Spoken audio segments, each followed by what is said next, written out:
Assalamualaikum warahmatullahi wabarakatuh. Apa kabar semuanya? Perkenalkan, kami dari kelompok 4. Kami akan mempresentasikan materi dari kajian prosa fiksi drama. Sebelumnya perkenalkan kelompok kami terlebih dahulu ya. Yang pertama ada Desta Salma Fauziah, yang kedua saya sendiri Dewi Cahyani, yang ketiga ada Fatimah, dan yang keempat ada Hanifah.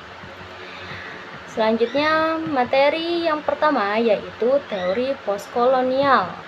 Postkolonial diambil dari kata kolonial. Kolonialisme itu berarti suatu yang menyangkut masalah yang berkaitan dengan dominasi yang dilakukan suatu negara terhadap negara lain yang lemah. Menurut seorang ahli, postkolonial adalah salah satu kritik sastra yang mengkaji atau menyelidiki karya sastra tentang tanda-tanda atau pengaruh kolonial. Teori postkolonial memiliki arti yang penting karena dianggap mampu untuk mengungkapkan masalah-masalah yang terkandung di balik kenyataan yang pernah terjadi. Postkolonial digunakan untuk menganalisis karya sastra yang menceritakan berbagai peristiwa yang terjadi di suatu negara. Nah, salah satu contohnya negara Indonesia ya, yang pernah mengalami masa kolonialisme. Nah, selanjutnya akan dijelaskan oleh Hanifah. Saya Hanifah, saya akan melanjutkan materi tentang teori postkolonial. Postkolonial merupakan teori yang mengkaji karya sastra pada masa kolonial. Telah diketahui bahwa pada masa kolonial banyak kejadian yang terjadi diantaranya penjajahan, kekuasaan, perlawanan dari pihak terjajah, dan interaksi balik dari penjajah. Teori postkolonial ini hadir dengan tujuan untuk menganalisis bagaimana bentuk-bentuk penjajahan, kekuasaan, perlawanan dalam sebuah karya sastra. Seperti yang dijelaskan sebelumnya, bahwa Indonesia pernah mengalami masa kolonial. Hal tersebut menjadikan sastrawan mengungkapkan peristiwa dengan ide kreatifnya. Salah satu contoh pada novel yang dituliskan oleh Pramoedya Anantatur yang berjudul Rumah Kaca. Di dalam novel tersebut menggambarkan bagaimana kolonialisme pada saat itu, seperti penindasan dan juga paksaan. Pada novel tersebut dapat dikaji menggunakan postkolonial. Nah, sudah selesai pembahasan tentang materi teori postkolonial. Materi selanjutnya yaitu psikoanalisis yang akan dijelaskan oleh Fatimah. Selanjutnya saya akan menjelaskan tentang teori psikoanalisis. Psikoanalisis ini adalah cabang ilmu yang dikembangkan oleh Sigmund Freud sebagai fungsi dan perilaku psikologi manusia. Freud ini mengembangkan 3 struktur kepribadian, yaitu id, ego, dan superego. Yang pertama ada id. Id itu adalah sistem kepribadian yang asli atau dibawa sejak lahir.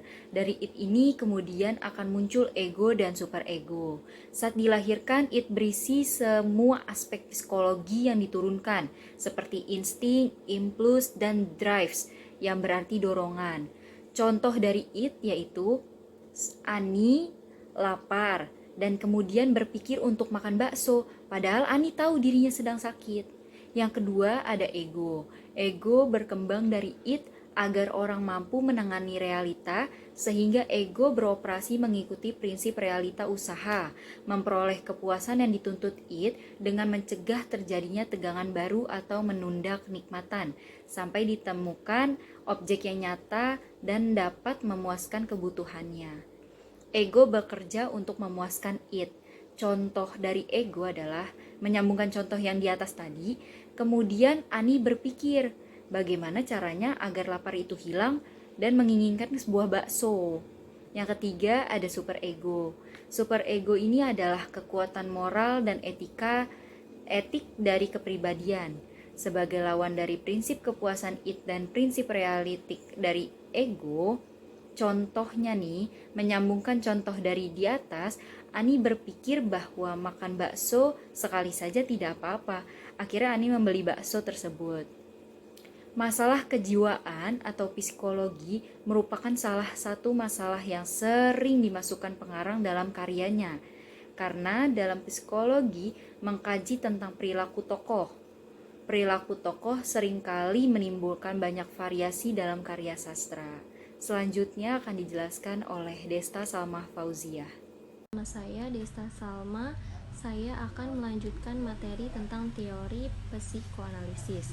Pendekatan psikoanalisis menekankan analisis terhadap keseluruhan karya sastra, baik dari dalam maupun dari luar karya sastra, tapi lebih ditekankan pada segi intrinsik, yaitu penokohan atau perwatakan.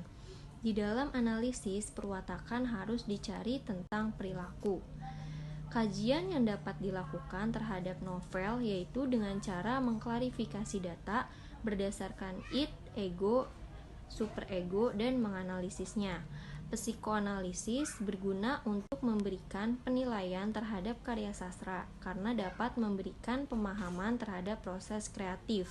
Misalnya kebiasaan pengarang untuk menulis lalu melakukan revisi. Sekian dari penjelasan kelompok kami, kurang lebihnya mohon maaf. Wassalamualaikum warahmatullahi wabarakatuh.